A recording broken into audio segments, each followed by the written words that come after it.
Jamaah haji yang datang ke Makkah itu minum, dan minuman itu sesuatu yang paling penting. Yang menanggung biaya minum namanya as-siqayah. Siqayah itu bertanggung jawab untuk memberi minum. Minuman seluruh jamaah haji yang datang itu ditanggung oleh Bani Abdul Muttalib. Apa hubungannya dengan Nabi Muhammad? Muhammad, anak Abdullah, anak Abdul Muttalib. Abdul Muttalib inilah yang penanggung jawab semua minum jamaah haji. Nah sekarang, siapa orang yang paling kaya? Orang yang punya bisnis air minum. Saya di mana-mana tausiah, semua air minum yang ada di meja itu mesti dicopot mereknya.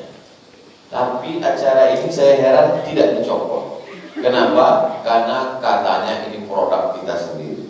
Tulisannya air putih. Saya tadi lama membaca, saya sangka Aerosmith. Ternyata air putih. Baca aja, Masya Allah. Jadi kita kadang bicara tentang masalah bisnis, ternyata kita dibisniskan orang. Hari ini alhamdulillah bicara tentang bisnis Islam, air putihnya bisnis sendiri. Kuenya pun juga begitu. Kadang kita bicara, ternyata kuenya merek-merek yang bukan produk kita. Tapi melihat ini pulut, pasti produk kita. Di acara ini perfect, sempurna. Cuman tak barek, Masya Allah. Hampir saya bilang tadi bagus, cuma salahnya belum dibuka. Insya Allah barek. Tanya dirasa barek.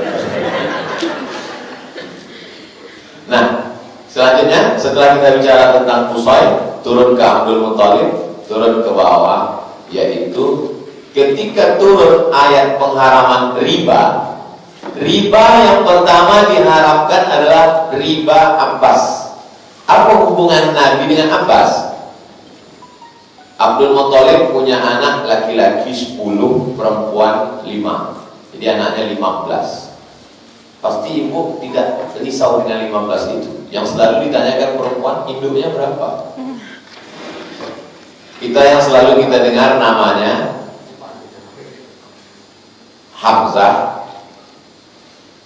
Abdullah, Abdul Muttalib, Hamzah, Abdullah, Abu Talib, lalu kemudian diantaranya Abbas. Abbas ini saudara.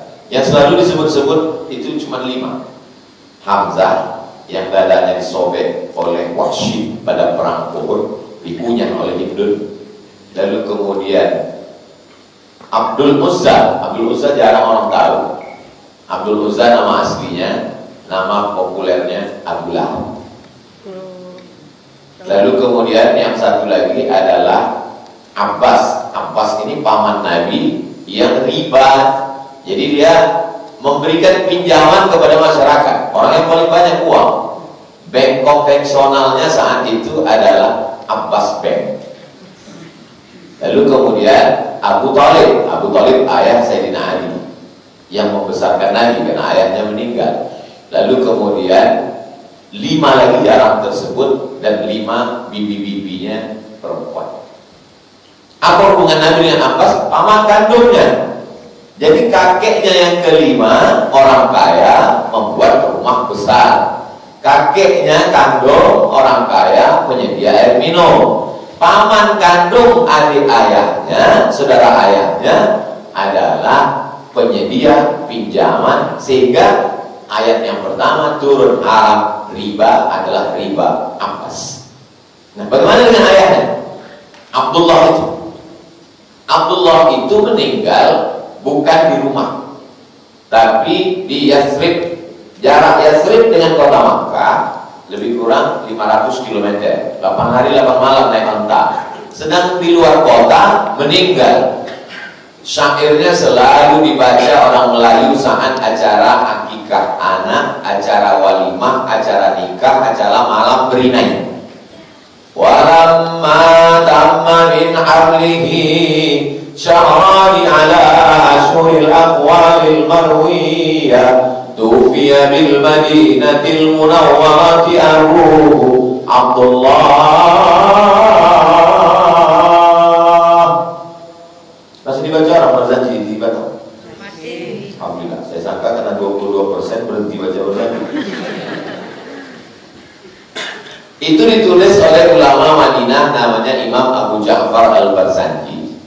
Syair-syair itu dibaca Maulid Nabi, yang sekarang mulai tergeser dengan syair-syair baru, tapi masih tetap juga tentang Maulid Nabi.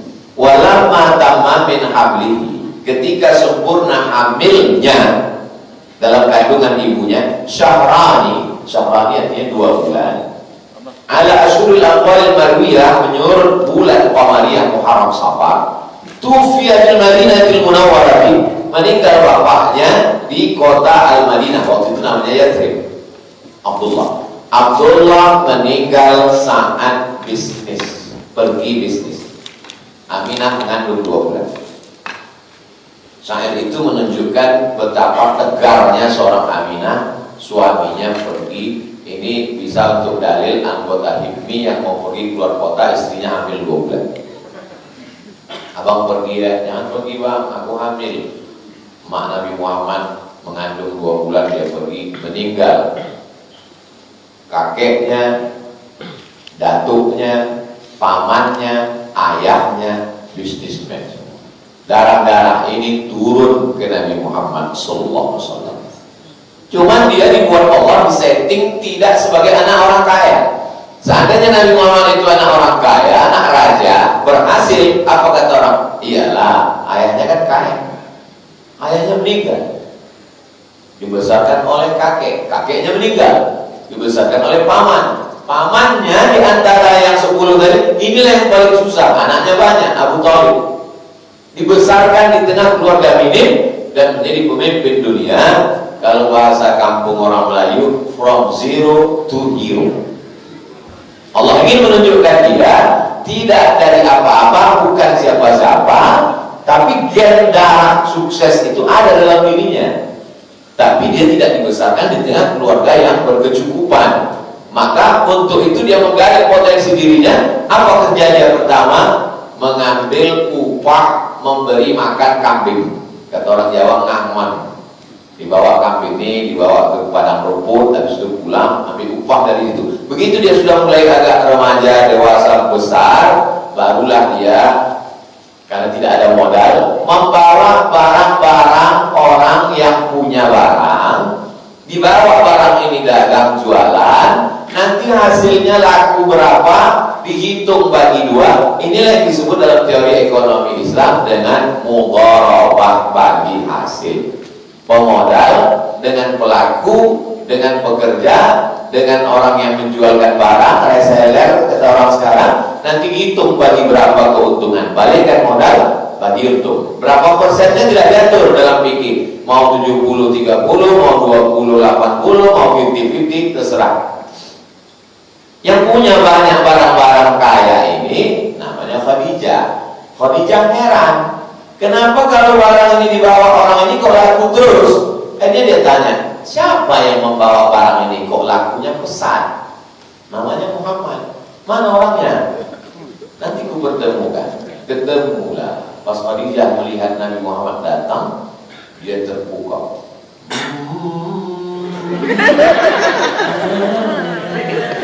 Kalau mau dipilih bukan animasi aja dia karena Nabi itu orangnya good looking, menawan. Bagaimana gambaran tentang fisik Nabi SAW? Tidak terlalu tinggi, tidak terlalu pendek. Begitu dalam kitab Asy-Syama'il Al-Muhammadiyah. Tidak terlalu kurus, tidak terlalu gemuk. Six pack lah sekali. Itu ya. Dan setiap orang bertemu dengan dia terpukau. Disebut dengan nurun nubuwah, cahaya Nabi. Jadi melihat dia saja, barang itu sudah laku. Kalau menengok Nabi Yusuf aja sampai qatta'na aydiyahunna, mereka potong-potong tangannya, perempuan di Mesir itu menengok Yusuf lewat. Nabi Muhammad itu di atas Yusuf. Patutlah barang bulan. Ya, kenapa barang umat Islam tidak laku? Dari gayanya tak meyakinkan. Jualah mulai. Misal adalah anggota ini minta endorse, misal, Ustaz tolonglah endorse apa? Endorse minuman susu cair untuk menambah berat badan. Yang endorse saya. Anda mau berat badan bertambah, minumlah susu cair. Kan yang minum, Nabi Muhammad itu menari. Dari mana Ustaz tahu kulit Nabi Muhammad itu menari? Dalam hadis tentang khutbah Jumat. Waktu Nabi sedang khutbah Jumat, masuk orang Arab Badui.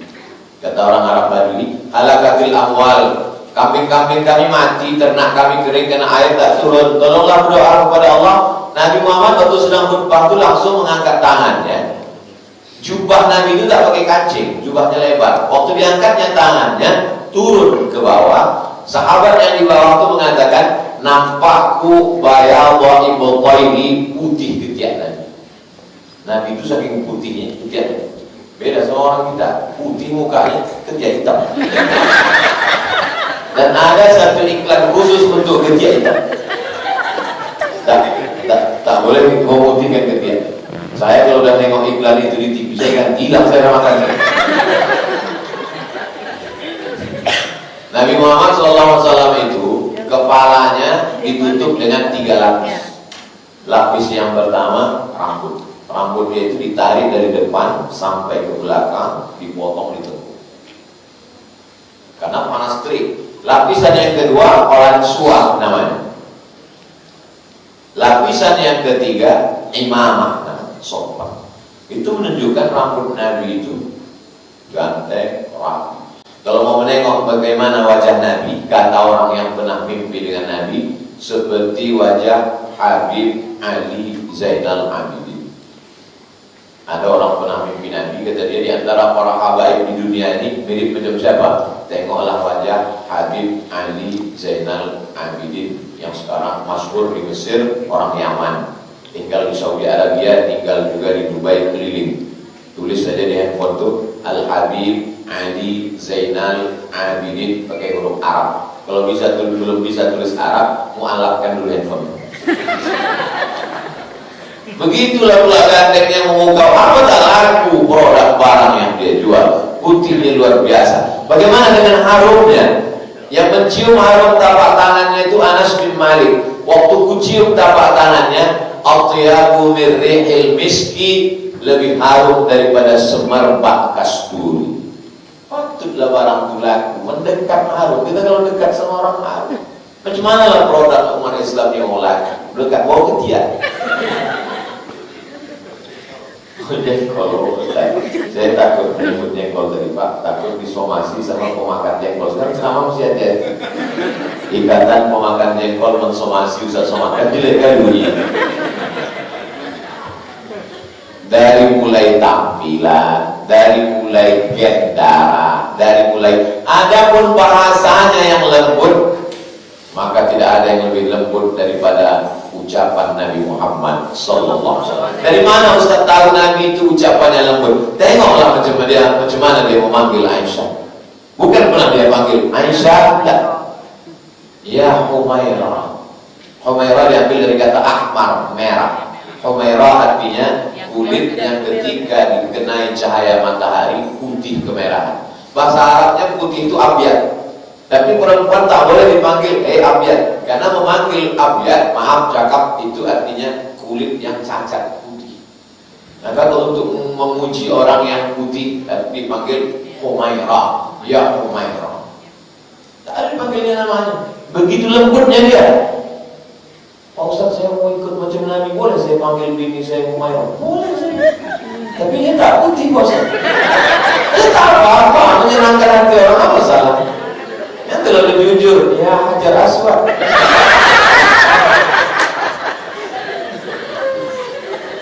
Jadi kalau sekarang dalam konteks kekinian, siapalah yang mengamalkan ini tadi? Dari mulai good looking, enak ditengok, tempatnya nyaman, wangi, harum semerbak, orangnya ganteng-ganteng. Tak perlu saya sebut siapa yang punya minimarket, tapi kita yang punya teori, ajaran Islam yang punya, diamalkan orang lain. Bapak, kembaliannya mau didonasikan atau enggak? Mari kerincing pun kuambil. Selamat datang Bapak. Bapak beli minum air mineralnya 1, coklatnya 1. Ini ada mau beli lain? Tidak. Token juga ada? Tidak. Bayar listriknya banyak kali bertanya kok balik lagi. Jadi umat Islam kalau mau maju, dia mesti mengikut sesuai dengan judul sebagai Rasulullah SAW. Sekarang yang diceramahkan tentang Rasulullah adalah apa yang diributkan orang di masjid? Kaki celana. Kaki celana Nabi itu di atas mata kaki. Siapa yang di bawah mata kaki? Neraka jahanam. Balik dari pengajian orang bukan ngurus bisnis, asik nengok mata kaki. Neraka jahanam. Neraka jahanam. Bang hati itu di atas mata kaki. Pak dekat, sebelah di atas, sebelah bawah. Padahal tentang masalah mata kaki ini khilafiyah. Kata Imam As-Suyuti, penghafal hadis, 200.000 hadis di kepalanya, kalau di bawah mata kaki karena sombong baru masuk neraka. Kalau tak sombong tak apa-apa. Itulah yang disibukkan umat ini sehingga meninggalkan bisnis. Ketika umat Islam saling menyalahkan, saling membid'ahkan, saling memfasikkan, saling mendolalahkan, saling neraka-neraka, ternyata warung kita diambil orang. Jangan lupa, ketika Muhammad Al-Fatih merebut Konstantinopel, maka mereka di Konstantinopel waktu itu sedang sibuk membahas iblis itu sebesar apa. Kelahi antara sesama mereka. Yang satu mengatakan iblis itu sebesar rumah, yang satu mengatakan iblis itu sebesar nenek gergasi, yang satu mengatakan iblis itu sebesar pokok kelapa. Berkelahi mereka tentang besar iblis. Akhirnya tak sadar mereka, Muhammad Al-Fatih mengambil Konstantinopel. Inilah yang terjadi pada umat Islam. Yang disibukkan apa? Maulid Nabi, Isra Mi'raj, membid'ahkan orang, menyalahkan orang. Padahal ini masalah khilafiyah. Makanya selalu saya katakan ke ustaz-ustaz, ceramahlah yang membangkitkan ekonomi umat. Orang tidak akan tersinggung kalau kita ceramah sibuk terus mengotak-atik di dalam. Tapi kalau kita bahas tentang masalah mudharabah, murabahah, tentang masalah musaqah, tentang masalah ihyaul mawad, tentang masalah fikih muamalah. Tadi disinggung Pak Rektor, fikih ibadah. Udah selesai dengan fikih ibadah. Dari mulai datuk kita, ayah kita, nenek kita, bapak kita, sampai kita sekarang pembahasan malam ini air suci dan mensucikan. Baca fikih buku tak tahu, tanya selesai. Tapi masalah ekonomi ini, nah, umat Islam mesti dimotivasi. Siapalah yang pertama kali dapat tempat di surga? Orang kaya. Man bana masjidan, siapa yang bangun masjid, banallahu mithlahu baitan fil jannah. Yang pertama kali dapat booking tempat di surga, orang yang bangun masjid. Siapa yang bisa bangun masjid kalau bukan orang kaya? Sekarang kita dengar ceramah di masjid, orang miskin lebih dulu masuk surga daripada orang kaya. Itu kan melegitimasi kemiskinan, memiskinkan umat. Akhirnya umat ini mengalami kemunduran karena doktrin agama. Tadi ada yang terkesan saya dengan lagu tadi. Bisa diselipkan dalam lagu Universitas Batam menyantuni anak yatim. Menyantuni anak yatim. Siapa yang bisa menyantuni anak yatim kalau bukan orang kaya? Santuni anak yatim. Mari kita jaga janda-janda, maksudnya tua-tua. Soalnya kalau kita ini sensitif ke sini. Siapa yang bisa menyantuni? Orang yang paling dekat dengan Nabi, ana wa kafilul yatim. Aku dan orang yang menyantuni anak yatim, kahataini fil jannah. Macam ini dekatnya nanti dalam surga. Wa asyara bi isbi'aihi, dia tunjukkan dua jarinya. As-sababah dari tunjuk, wal wusta dari tengah, wa farraja bainahuma, dijarangkannya antara. Beginilah jarak aku dengan kamu nanti. Siapa yang bisa menyantuni anak yatim kalau bukan orang kaya? Tasawuf selalu dikambing hitamkan. Orang tarekat, orang tasawuf meninggalkan dunia, tidak peduli kepada bisnis. Induk daripada tasawuf namanya Imam Junaid Al-Baghdadi. Sebelum Imam Bahaduddin Naqsyabandi, sebelum Imam Abdul Hasan Asy-Syadzili, Imam Junaid Al-Baghdadi. Imam Junaid Al-Baghdadi punya toko di pasar. Tiap hari dia buka toko. Pergi dia ke toko, kalau ada pembeli dia layani, kalau tak ada dia sholat sunat. Ada pembeli dia layani, tak ada dia sholat sunat. sampai 400 rakaat tutup toko pulang. Siapa bilang tasawuf meninggalkan dunia? Tengoklah induk-induk kita tasawuf. Ada ulama besar tasawuf pendiri tarekat namanya Imam Abdul Hasan Asy-Syadzili. Nama tarekatnya Syadziliyah. Di Mesir termasuk tarekat besar. Imam Abdul Hasan Asy-Syadzili kendaraannya bagus, pakaiannya bagus. Datang orang, Imam, ya, katanya umat Islam itu di dunia ini dipenjara. Dunia sijnul mu'min. Dunia ini penjaranya orang beriman. Kau di penjara kok mobilmu bagus, rumahmu bagus, kendaraanmu bagus, pakaianmu kok bagus. Apa kata Imam Syadzili? Pakaianku membuat orang mendekat kepada agama. Pakaianmu membuat orang jauh dari agama. Ini yang terjadi sekarang. Menengok pakaian umat Islam. Orang mau menjadi mualaf tak jadi. Aku sebetulnya udah lama mau masuk Islam. Terus kenapa tak jadi? Aku coba untuk masuk ke masjid. Bukan untuk sholat, untuk nengok-nengok aja. Begitu keluar hilang seluruh bos. Umat Islam tidak menjadi bintang iklan untuk produknya. Islam ini produk yang bagus, tapi bintang iklannya tidak menarik.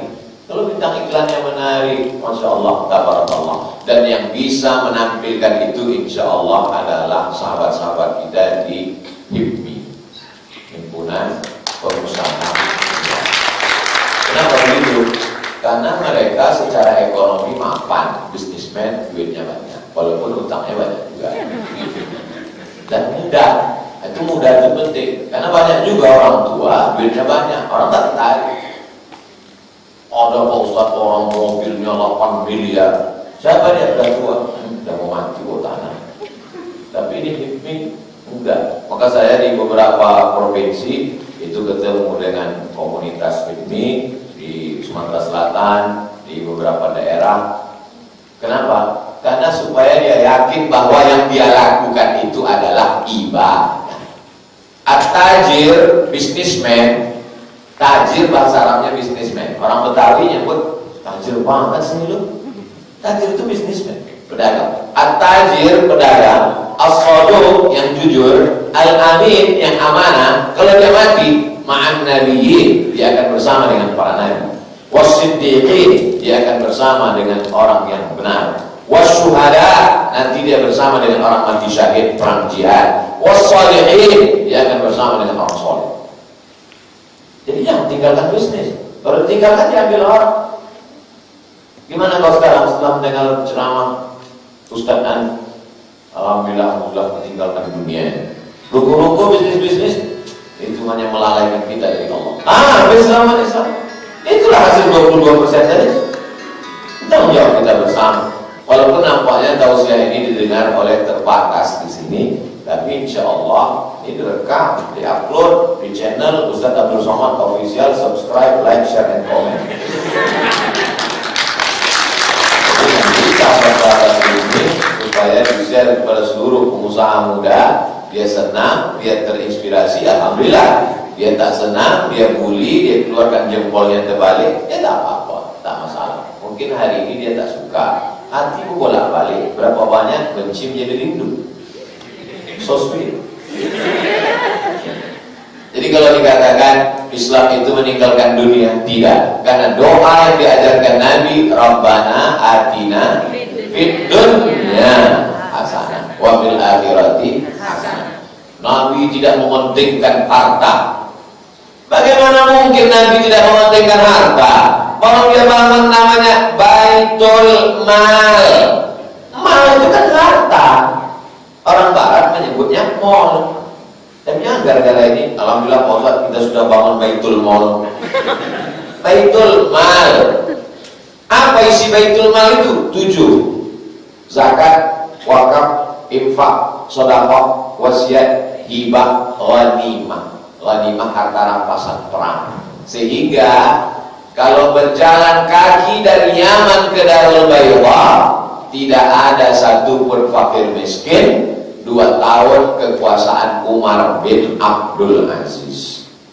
Yaman paling bawah, Darul Baydah paling atas. Dar rumah, Bayda putih, rumah putih. Sekarang rumah putih itu disebut dengan Casablanca. Casa rumah, Blanca putih. Casablanca rumah putih. Saya 2 tahun kuliah di sana, ibu kota Maroko. S2 Maroko, S3 Sudan, Dr. honoris causa dari College University International Selangor, visiting professor University Islam Sultan Syarif Ali Brunei Darussalam, Dai Nusantara dari Menteri Besar Kelantan. Saya cuma mau ngasih tahu saya Dai internasional.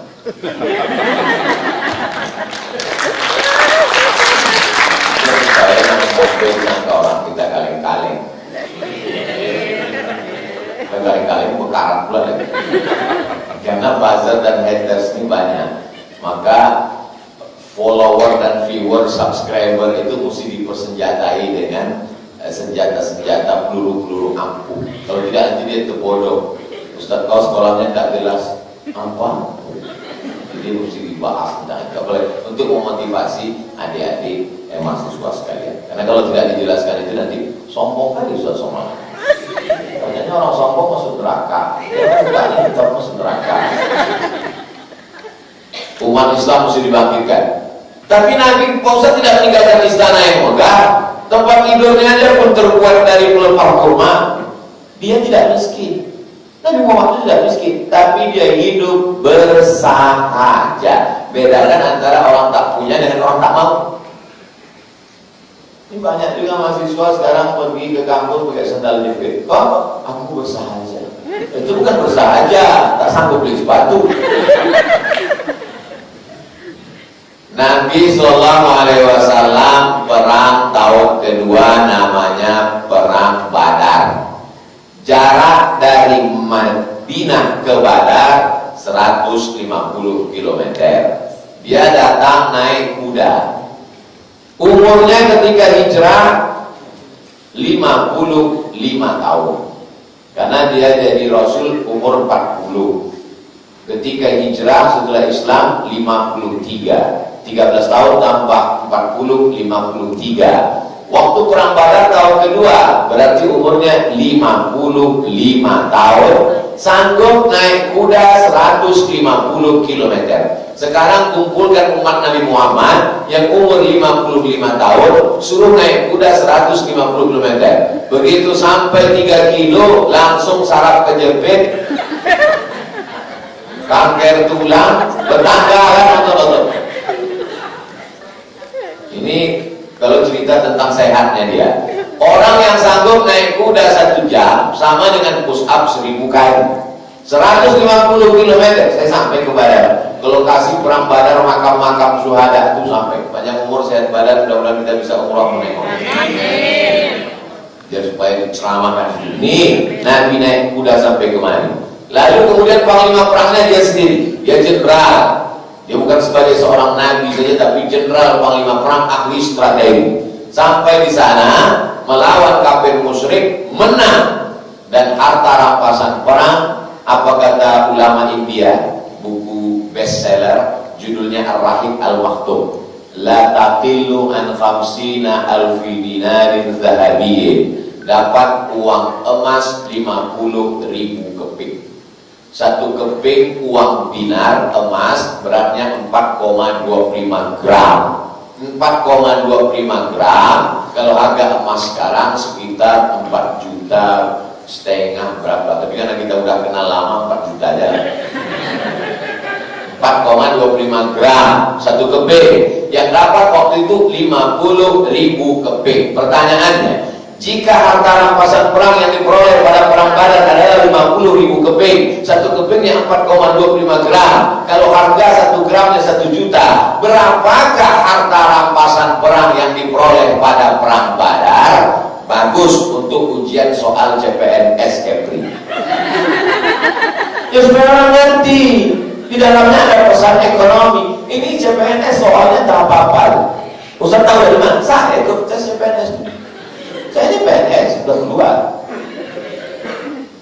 Belajar S1 Mesir, S2 Maroko, menulis tesis 3 300 halaman, disidangkan di profesor. Pas ikut ujian tes CPNS, Tono, Tony, dan Tini menjaga warnet. Tini dan Tony tidak bisa kerjasama karena pernah pacaran. Tony menjaga di waktu sore, Tono menjaga di malam.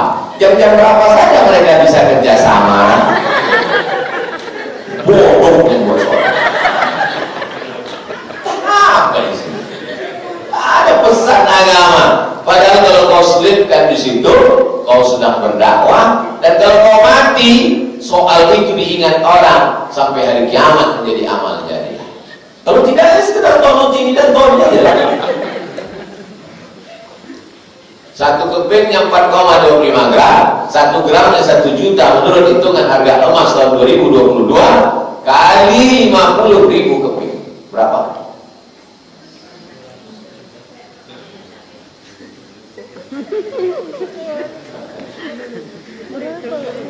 Dan ketika Nabi pulang, datang Fatimah. Datang Fatimah, ya. Tanganku tak sanggup menimba air, tak sanggup membuat adonan tepung gandum. Kasihlah aku pembantu. Ayah baru menang perang minta pembantu. Apa kata Nabi ke Fatimah?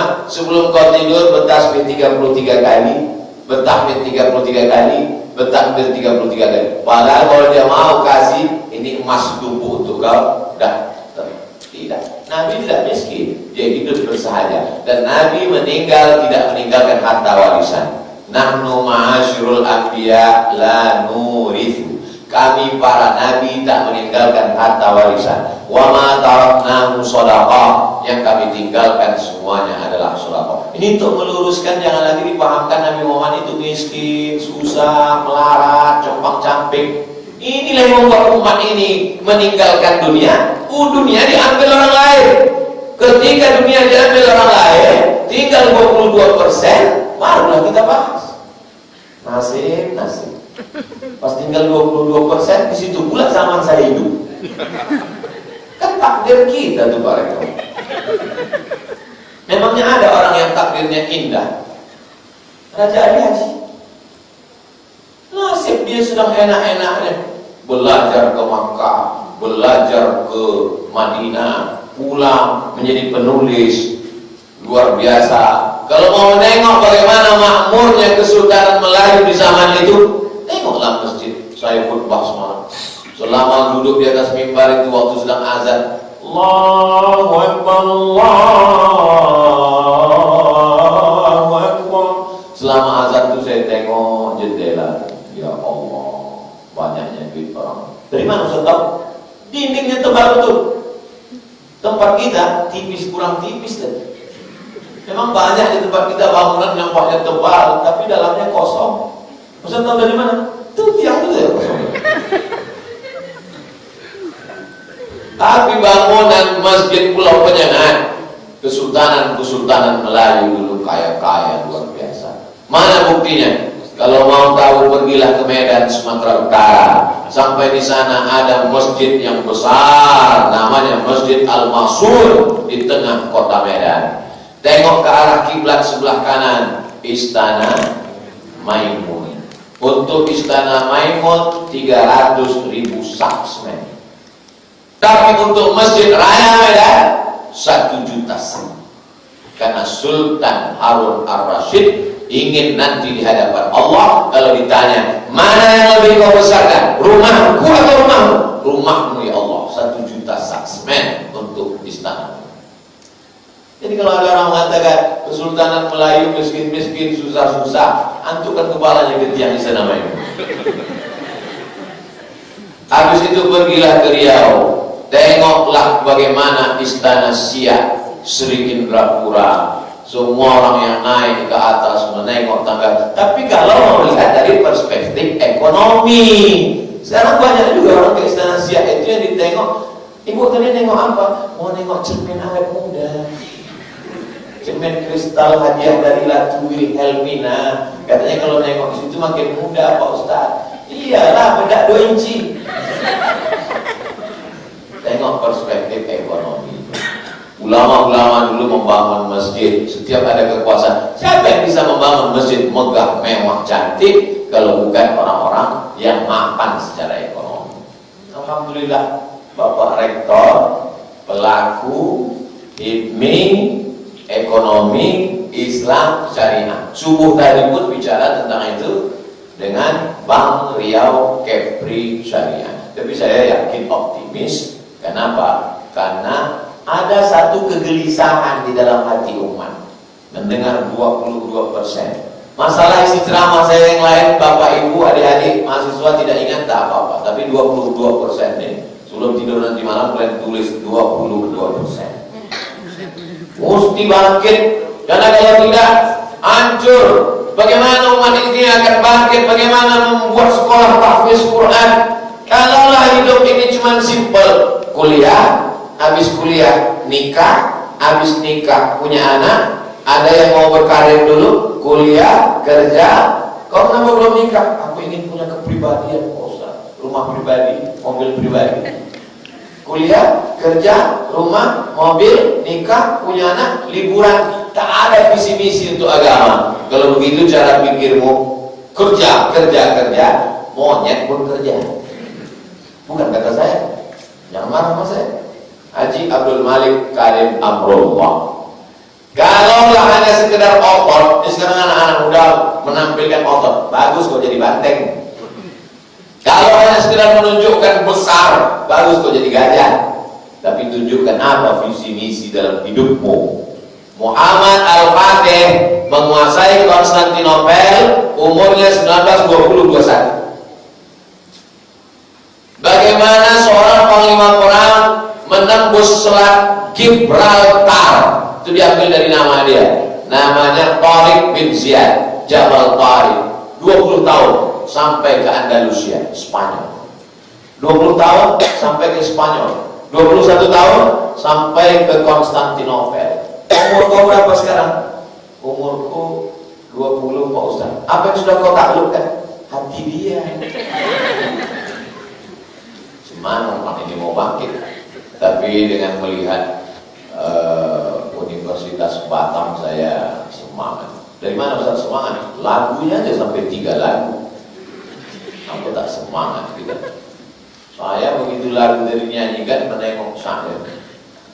Untung ada masker. Kalau tak ada masker kan malu betul kita tak hafal. Jadi semangat ini mesti terus dikembangkan. Ini otokritik ke kita semua. Tokoh agama menceritakan aspek ekonomi. Ayat yang dibacakan Pak Rektor surat As-Saff ayat 10. A'udzubillahi minasyaitonir rajim. Hal adullukum ala tijaratin. Maukah kamu kutunjukkan bisnis? Tijarah itu bisnis. Kulliyatut tijarah, judul Kulliyatut tijarah, bahasa Arabnya kuliah tijarah, terjemahan Inggrisnya Faculty of Business. Faculty of Business. Maukah kamu aku tunjukkan bisnis? Ayat Quran dibacakan Pak Rektor cerita tentang bisnis. Tapi bisnis ini lain. Tunjikum min adzabin alim. Kalau kamu ikut bisnis ini, menyelamatkan kamu dari azab Allah. Apa dia? Tu'minuna billah wa rasulihi wa tujahiduna fi sabilillah bi amwalikum wa anfusikum. Kalau kamu lakukan ini, kubalas kamu. Apa balasannya? Dzalikum khairul lakum. Itu lebih baik bagi kamu. Yaghfir lakum dzunubakum, diampunkan dosamu. Wa yudkhilkum jannatin tajri min tahtiha al-anhar, dan kamu akan masuk ke dalam surga. Lihat indahnya susunan Al-Qur'an. Kamu lakukan 3, kubalas kamu 3. Ayat berikutnya, kunu ansarallah, jadilah kamu orang yang menolong agama Allah. Kenapa ayat berikutnya tentang menolong agama Allah? Karena orang yang bisa menolong agama Allah hanya orang yang sudah mapan secara ekonomi, cerdas spiritual. Sekarang banyak orang secara ekonomi mapan, tapi pelitnya juga mapan luar biasa. Kawan saya petugas amil zakat menengok ada orang kaya, rumahnya besar, mobilnya mewah, dia datang, Pak, kami lihat Bapak nampaknya sudah sampai pada level muzaki, kami mau motif zakat. Alumni Mesir nih. Apa kata yang punya rumah? Memang mobil saya ini 2 miliar, rumah ini 10 miliar, tapi utang saya juga banyak. Tapi keluarkannya zakatnya. Ini yang disebut dengan orang kaya bermental fakir. Kaya dia memang, tapi mental itu fakir. Orang bermental fakir, walaupun duitnya di bank 100 miliar, sedekah 10.000 dia berpikir. Kenapa? Karena tak sempurna yang 100 miliar kalau tak ada 110 ribu. Makanya kata Nabi, laisal ghina kathratal arab. Orang kaya itu bukan yang banyak hartanya. Wa innamal ghina ghinan nafs. Orang yang kaya adalah merasa cukup. Hidupnya kan cuma cukup. Cukup makan, cukup pakaian, cukup jalan-jalan, cukup liburan. Karena kalau untuk lebih-lebih tidak akan pernah berlebih. Orang yang mengerti tentang hakikat dunia, dunia tak lebih dari makan pakai. Yang dimakan busuk, yang dipakai lampu. Sebanyak-banyak cincin, gelang, emas, tabungan bapak ibu, ketika mati menghadap Allah, lama hidup banyak dirasa, jauh berjalan banyak ditengok. Belum pernah saya nengok orang mati bawa kartu kredit. Tinggal semuanya. Tapi tentang kematian ini, kita tidak pernah meyakini bahwa kematian itu betul-betul datang sampai kita yang mati. Kita selalu lihat kematian itu pada diri orang. Oh, si Anu mati. Oh, si Fulan mati. Oh, kawan saya mati. Dan kita merasa tidak mati. Sampai akhirnya kita tertidur, mata terpejam, tiba-tiba terbangun, dan tangan kita memegang ujung kain, rupanya sudah tak ada jahitannya lagi. Ini kalau dipegang masih ada jahitan. Nanti malam kalau tidur, bangun besok pagi, itu yang pertama kali pegang. Masih ada jahitan. Sampai masa nanti pas dipegang, rupanya kain itu sudah disobek, digigit ujungnya, krak. Habis itu dipegang, tak berjahitan. Tak lagi ada pertanyaan, abang mau sarapan apa? Pertanyaan yang datang, marabbuka. Makanya ada orientalis dari Jerman, ketika dia meninggal, di batu nisannya ditulis, an-nasu niyam falamma matu intabah. Manusia itu sebenarnya sedang tidur. Falamma matu, ketika dia mati, intabah, barulah dia terbangun dari tidur lelapnya. Kita ini sekarang semua ini sedang tidur dan sedang mimpi indah. Ada yang mimpi jadi ketua HIPMI, ada yang mimpi jadi rektor, ada yang mimpi jadi ustadz viral hanya sekejap habis itu dibully orang, ada yang mimpi jadi, dan ketika kita mati barulah kita tersadar dari tidur lelap panjang. Jadi kalau ada orang ngomong yang ngelantur, biasa. Orang tidur makin enak, makin nyenyak, makin lelap, ngigaulnya makin kuat. Ini maka ceramahnya agak panjang sedikit karena tidurnya terlalu lelap. Maka mengigaulnya makin panjang. Maka tak boleh lebih dari 60 menit. Tapi kalau menurut kode etik Abdul Somad, ini udah lebih. Kenapa? Karena botol ini 330 ml. Itulah sebagai pengantar dialog kita pada kesempatan kali ini. Jadi saya mulai 10:30, sekarang 11:30. Terima kasih segala perhatian. Mohon maaf atas segala kehilapan dan kesilapan. Assalamualaikum warahmatullahi wabarakatuh. Waalaikumsalam warahmatullahi wabarakatuh.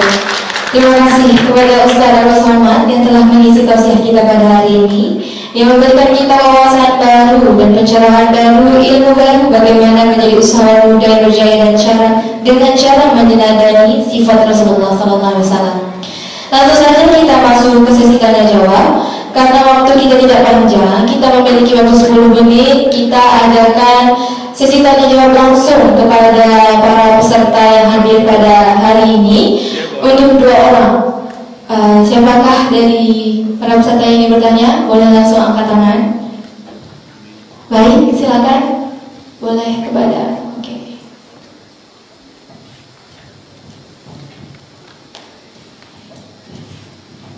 Bismillahirrahmanirrahim. Assalamualaikum warahmatullahi wabarakatuh.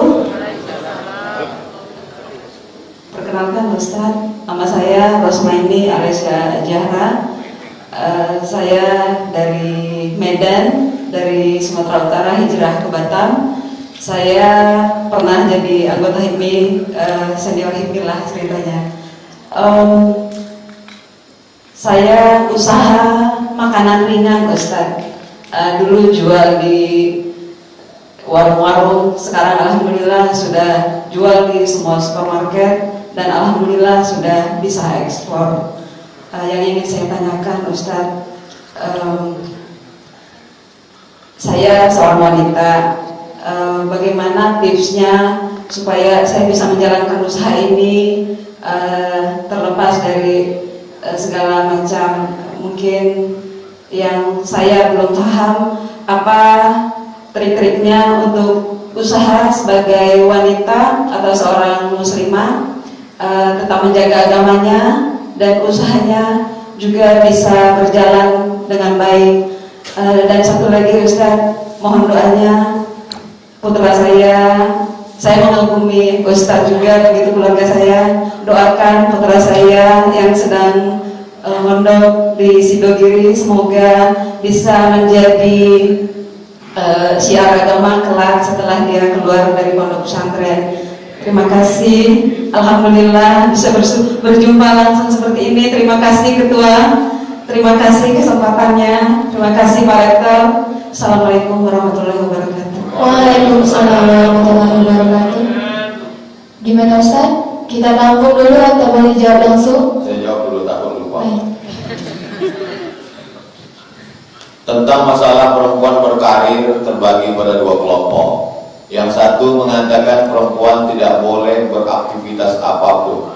Waqarna fi buyutikunna, menetaplah kamu di rumah, tidak boleh apa-apa. Kalau tamu datang, suaminya yang membawakan teh manis dengan roti kue. Kalau mau belanja ke pasar, suaminya yang belanja. Kalau ekonominya mapan, dia carikan pembantu. Menyusukan anak, disusukan kepada orang lain, diupah, dibayarkan seperti Nabi diupahkan kepada Halimah Sa'diyah dan Suwaibah al-Aslamiyah. Perempuan dihormati, dimuliakan, tidak boleh kerja apa, tidak boleh dilihat siapa. Kelompok pertama. Kelompok yang kedua, liberal, free, sebebas-bebasnya. Perempuan mau apapun terserah dia. Maka Islam tengah. Wa kadzalika ja'alnakum ummatan wasata, kamu adalah pertengahan, moderat. Yang pertengahan bagaimana? Ada seorang perempuan namanya Asma keluar rumah mencari makanan onta. Dia junjung di atas kepala. Nabi melihat. Ketika Nabi melihat, lalu Nabi menemaninya untuk pulang. Karena Asma ini ipar Nabi, diantarkannya pulang. Nabi tidak melarang. Seandainya Nabi melarang, Asma mengatakan, Asma pulang ke rumah, itu makanan onta campakkan, maka berarti haram perempuan beraktivitas. Tapi karena Nabi membolehkan, maka ulama mengambil kesimpulan bahwa ini hadis takriri, persetujuan perempuan boleh beraktivitas, boleh berkarir dalam kurung dengan syarat dan ketentuan berlaku. Syarat yang pertama, la tabarrujna tabarrujal jahiliyatil ula, jangan bersolek-solek jahiliyah. Yang dimaksud dengan solek jahiliyah, ada tuh model perempuan tingginya tak seberapa, cuma tumit supaya 70 cm. Dia yang jalan, kita yang takut jatuh. Asal dia lewat, itu soleh jahiliyah. Alhamdulillah, Ustaz berceramah bolak-balik, jangan pakai lipstik tebal, jangan pakai bedak tebal, jangan. Tak ada yang mau mendengar. Datang COVID, selesai. Biji mata ya, Pak. Rupanya orang lebih takut COVID daripada sama Allah. Yang kedua, izin suami. Tapi memang betul izin suami ini, suami betul-betul izin. Karena banyak juga suami mengizinkan karena takut. Dia anggota ikatan suami takut istri. Takut kena marah, takut kena sindir, takut kena. Suami-suami yang tertekan ini, itu di akhirat tidak kena azab kubur. Saking kan sudah azabnya di dunia. Kata malaikat, yang ini tak usah kita azab lagi. Azab kali udah. Dan suami-suami ini yang model begini ini, walaupun dia tak cerita, kita bisa paham dari pertanyaannya kalau begini. Ustaz, nanti kalau mati masuk surga ketemu lagi tak dengan istri itu? Ketemu lagi kata Ustaz. Takut ya. Karena tahu nanti di masjid ada gitu di korban. Bang, anak kita kan di pesantren. Daripada aku di rumah tak tentu arah, asik menonton layang-layang putus. Dan setiap abang keluar rumah, aku curiga dan nanti abang ikut ulah si Aris sama Lydia. Yang senyum berarti nonton. Baguslah aku bisnis bang, bisnis keripik, bisnis cendol. Iya Dinda, maka kerjalah. Bedanya gaji suami sama pendapatan ibu. Di dalam gaji bapak ada hak ibu, namanya nafkah. Tapi di dalam hasil gaji ibu, si bapak tak dapat apa. Betapa kasihannya laki-laki. Saya ulang sekali lagi. Di dalam gaji bapak yang sebulan 5-10 juta, itu ada hak ibu, namanya nafkah. Tapi kalau ibu jualan bisnis, si bapak tak dapat apa-apa, karena ibu tak wajib menafkahi suami. Tapi kalau suami ibu itu susah, ibu boleh berzakat. Bang, tu tengok orang tadi. Zakat, tapi jangan kau macam-macam. Syarat yang ketiga, la yakhluwanna rajulun ma'a imra'atin illa ma'a dzi mahramin. Tak boleh berdua-duaan dengan tak mahram. Dan hikmah alhamdulillah menjaga ini. Laki-laki, perempuan dipisah, bersolek, tak ada solek jahiliyah. Keluar kota, ada perempuan-perempuan yang amanah. Perselingkuhan di zaman sekarang ini luar biasa. Dengan hebatnya grup-grup WhatsApp, bisa kenal orang, diketik namanya, bisa di DM, di kontak, ketemuan, berawal dari tatapan, berakhir dengan perselingkuhan. Judul lagu pun selingkuh, Cinta Satu Malam. Film pun selingkuh, lagu selingkuh, sepia. Selingkuh itu biasa Pak Ustaz. Terus yang luar biasa itu setia. Sampai ada yang ngomong gitu, luar biasa. Maka ibu-ibu yang berkarir, tolong jaga niat hati, karena setan terus bekerja. Sampai sekarang setan belum pensiun. Yang keempat, mesti dia berpikir untuk apa ini? Ini cari duitnya untuk apa? Untuk membantu suami karena kurang pendapatan supaya anak bisa mendapat pendidikan yang layak. Bagus. Tapi kalau untuk sesuatu yang lain, supaya mobilku lebih mewah, supaya perempuan kalau dia berlebih dari suaminya, walaupun hati dia tak apa-apa, tapi suaminya down. Ditengoknya mobil itu. Kalau dia sudah down, berefek pada psikologis. Maaf, dari beberapa pertanyaan ke Dr. Boyke, berefek kepada seksual. Banyak laki-laki tak bernafsu menengok bininya karena pendapatan bininya lebih. Dia lebih bernafsu ke pembantunya.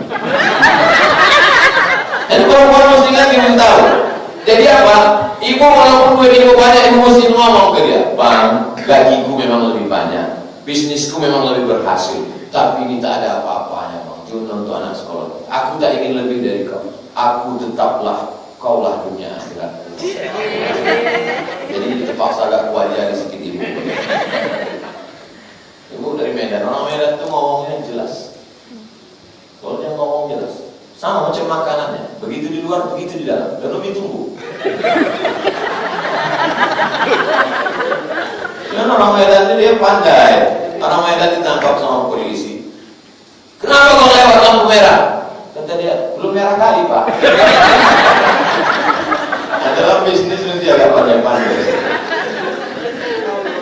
Jadi insya Allah ibu boleh berkarir, tapi niatnya jelas, nyekolahkan anak. Pesantren Sidogiri, saya ceramah di sana. Kalau kenal pembela Singa Aswaja, Ustadz K. Haji Idrus Romli, itu alumni dari Sidogiri.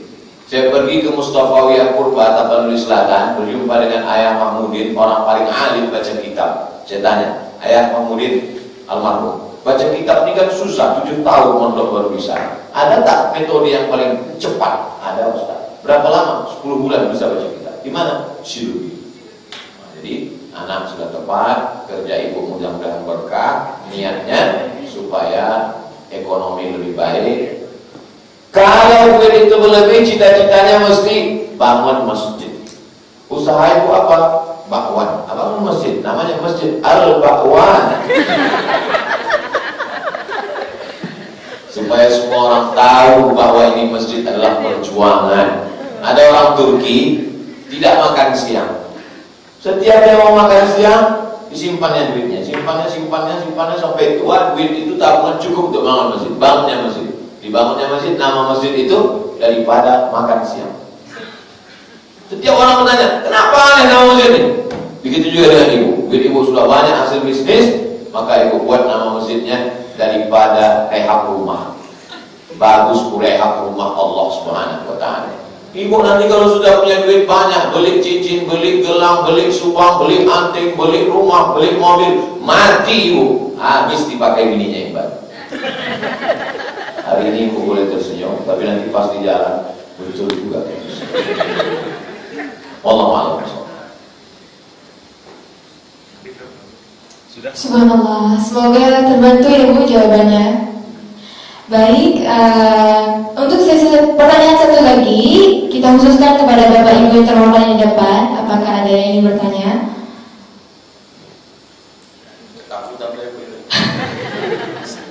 Jangan takut, tidak akan dididik Bapak-Bapak. Kalau tidak ada akan kita lemparkan kepada baik. Silakan Pak. Bismillahirrahmanirrahim. Assalamualaikum warahmatullahi wabarakatuh.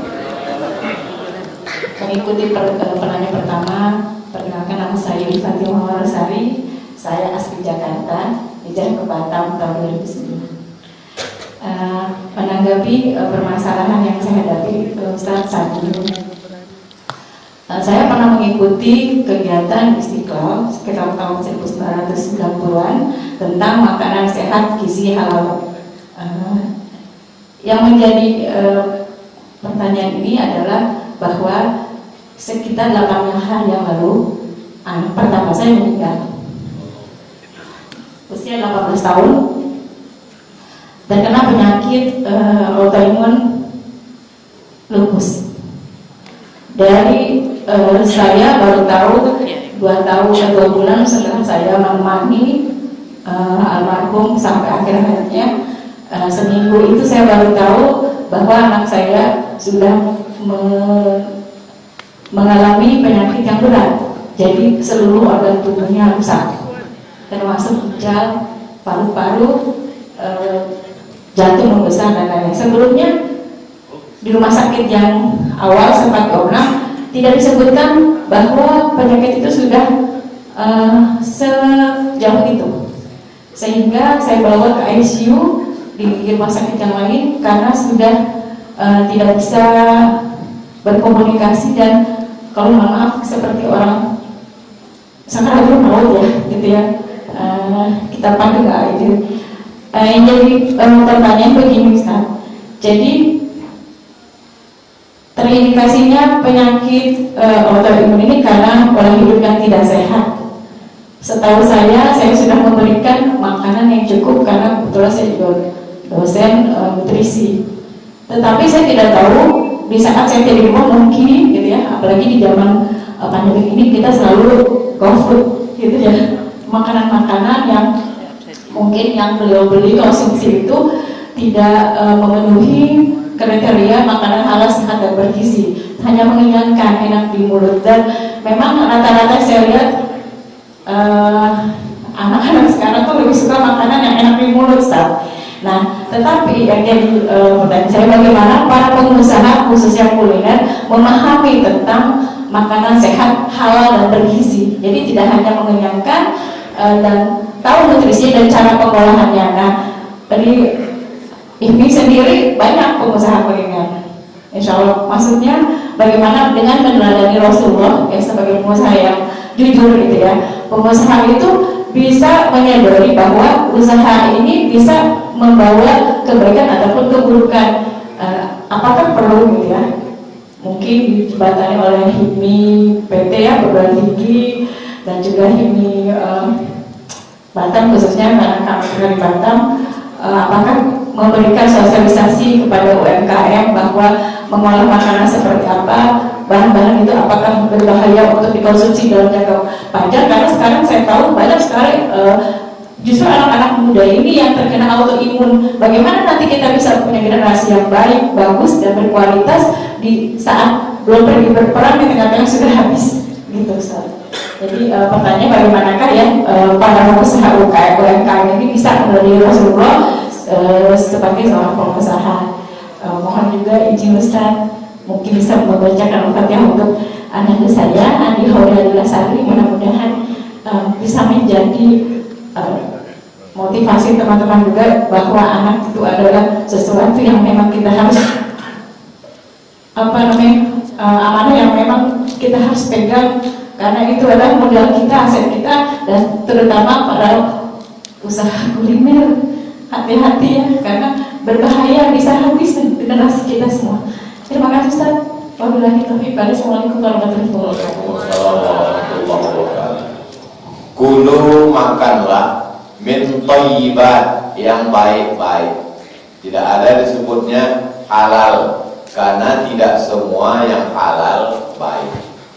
Halalan thayyiban. Thayyib baik, tidak merusak, tidak mengganggu. Siapa yang paling tahu itu? BPOM, dokter. Siapa yang mengeluarkan ini layak tidak layak? Kemenkes. Maka yang paling lama hisapnya nanti di akhirat orang Kemenkes. Ustaz Somad, seorang profesor pimpinan rumah sakit, paling mengerti tentang kesehatan. Saya lihat Ustaz ini mobilitasnya ke sana kemari. Pak, saya tak naik mobil, naik pesawat. Ini maksud saya mobilitas geraknya Pak Ustaz. Saya tengok Ustaz ke sana kemari. Saya takut nanti Ustaz sakit. Ustaz minumannya apa? Ada minum suplemen? Tidak. Jangan minum suplemen Ustaz. Nanti kalau Ustaz minum suplemen, memang Ustaz sehat bersemangat, tapi 10 tahun lagi nanti pinggang Ustaz kena, macam-macam. Saya bilang, kenapa bisa dijual di masyarakat? Itulah Pak Ustaz, ini ada bisnis oriented yang tidak memikirkan keselamatan orang. Jadi kesempatan kita kepada pelaku ekonomi, Ibu Ketua HIPMI beserta anggota, jangan sampai kita zalim aniaya dengan produk kita tadi. Akhirnya ya yaumul qiyamah bisolat, dan ada orang nanti menghadap Allah, sholatnya banyak, puasanya banyak, zikirnya banyak, umrahnya banyak, tapi ternyata pahalanya diambil oleh orang yang dianiaya. Saya tak pernah menganiaya orang. Kau memang tak menganiaya, tapi produk yang kau jual sudah menganiaya kesehatan orang. Ini kita sebagai orang beriman yang yakin hidup ini sementara, yang mau kita cari ini apa sebetulnya. Nah ini. Lalu kemudian khusus untuk ibu dan semua yang mengalami seperti yang ibu alami, balik kepada tauhid tentang mati. Di samping kita ikhtiar, sudah ada usaha dari ibu memberikan makanan, balik kepada tauhid. Saya punya 2 kawan. Kawan yang pertama divonis dokter kanker stadium 4, umur tak sampai sekian bulan. Berdoa dia kepada Allah, kasih aku umur sampai anakku ini lahir, istrinya sedang mengandung, ya Allah. Apa yang terjadi? Anaknya sekarang udah 4 tahun, lari-lari, dia masih hidup.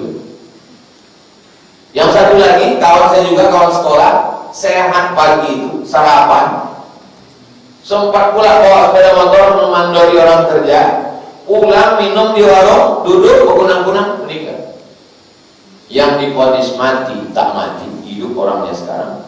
Yang sehat walafiat meninggal, datang saya ke pemakamannya tengah malam baru sampai. Ini balik kepada tauhid setelah usaha dan ikhtiar. Ibu sudah berusaha, maka yakini kalau tak mati, kata Allah, tak mati. La iza jaa ajaluhum la yastakhiruna sa'atan. Tak bisa ditunda, tak bisa dimajukan, tak bisa dimundurkan. Andai sudah ditetapkan Allah saya mati jam 12 siang ini, maka sedang tausiah ini pun bisa mati, tidak menunggu sakit. Nah, itulah tauhid. Kalau tidak nanti kita akan terus berpikir kalau. Tapi tetap ada usaha dan ikhtiar. Yang kedua, kenapa mesti anak saya? Saya akan berbisik. Inilah maqam yang tertinggi yang disebut dengan ridha. Ridha menerima takdir Allah Subhanahu wa taala. Makanya rukun iman tidak ada 6. Tapi ini mencakapkannya aja mudah. Saya menceramahkannya aja. Kalau saya mengalami, belum tentu saya setegar, sekuat ibu. Lalu apa yang membuat ibu kuat? Wasta'inu bis-sabri was-shalah. Sabar menahan. Tahan lidah dengan sumpah serapah, tahan pikiran kalau datang macam-macam, stop dengan zikir, tahan hati kalau terlintas macam-macam, stop dengan sholawat. Adapun air mata tak bisa ditahan. Ketika meninggal anak Nabi umur 18 bulan namanya Ibrahim, menetes air matanya, sahabat bertanya, "Amata Allah ya Rasulullah? Tak ridho engkau ya Rasulullah?" Kata Nabi, "Aku ridho." Kenapa kau menangis? Air mata kasih sayang. Jadi menangis tak dilarang. Yang dilarang meratap sampai mengucapkan kata-kata hujatan, barulah dikecam. Kata Imam Al-Qushairi dalam kitab Ar-Risalah Al-Qushairiyah, "Aku tahu kapan Allah ridho kepadaku." Dari mana kau tahu kapan Allah ridho kepadamu? Ketika aku ridho menerima takdir. Nanti di surga, setelah masuk semua orang ke surga, Allah bertanya, "Mada turidun?" Hai penghuni surga, semua sudah kukasih, apa lagi yang belum kalian dapat? Kata penghuni surga, ada satu yang belum, ridho. Kami belum dapat ridho. Kata Allah, yang dapat ridho aku cuma satu. Siapa? Yang ridho menerima takdirmu. Ibu diuji Allah dengan masa muda, ibu menikah, ibu tak buat dosa. Diuji Allah dengan pekerjaan, pekerjaan ibu tidak haram. Maqam tertinggi diuji Allah. Ibu kandung 9 bulan 10 hari, ibu susukan 2 tahun, tapi ada yang lebih sayang daripada ibu, Allah Subhanahu wa ta'ala. Maka yang menguatkan itu adalah wassalah. Kalau kebetulan duha, sholat duha, kebetulan malam sholat tahajud, kebetulan tak ada waktu lagi, sholat sunat hajat, sholat sunat mutlak. Doakan almarhumah, umur 18 tahun dosanya hampir tak ada dosanya. Akil balik umur 13, hanya 5 tahun dengan kehidupan yang demikian, belum banyak dosanya. Insya Allah Allah akan menempatkan di tempat yang baik. Maka kita doakan untuk kita semua, untuk almarhumah. Al-Fatihah. A'udzubillahi minasyaitonir rajim. Bismillahirrahmanirrahim. Alhamdulillahirabbil alamin. Arrahmanir rahim. Maliki yaumiddin. Iyyaka na'budu wa iyyaka nasta'in. Ihdinas siratal mustaqim. Shiratal ladzina an'amta 'alaihim ghairil maghdubi 'alaihim waladdallin. Amin. Allahumma ighfir laha warhamha wa'afiha wa'fu 'anha wa akrim nuzulaha wa wasi' madkhalaha wa ghsilha bil ma'i wal thalji wal barad wa naqqiha min al khataaya kama yunqqa ath-thawbul abyadu min ad-danas wa abdilha daran khairan min dariha wa ahlan khairan min ahliha wa qina min fitnatil qabri wa 'adzabin nar. Allahumma la tahrimna ajraha wa la taftinna ma'alaha wa ighfir lana wa laha wa li ikhwanina alladhina sabaquna bil iman. ولا تجعل في قلوبنا غلا للذين آمنوا ربنا إنك رؤوف رحيم. اللهم اجعل قبرها روضة من رياض الجنان لا تجعل قبرها حفرة من حفر النيران. اللهم اجعل أهلها من الصابرين الذين إذا أصابتهم مصيبة قالوا إنا لله وإنا إليه راجعون. أولئك عليهم صلوات من ربهم ورحمة وأولئك هم المهتدون. وصلى الله على سيدنا محمد وعلى آله وصحبه وسلم والحمد لله رب العالمين. Terima kasih segala perhatian. Mohon maaf segala kesilapan dan kekhilafan. Aqulu qouli hadza astaghfirullah li wa lakum. Wassalamualaikum warahmatullahi wabarakatuh. Waalaikumsalam warahmatullahi wabarakatuh. Terima kasih kepada Ustaz Abdul Somad yang sudah memberi jawaban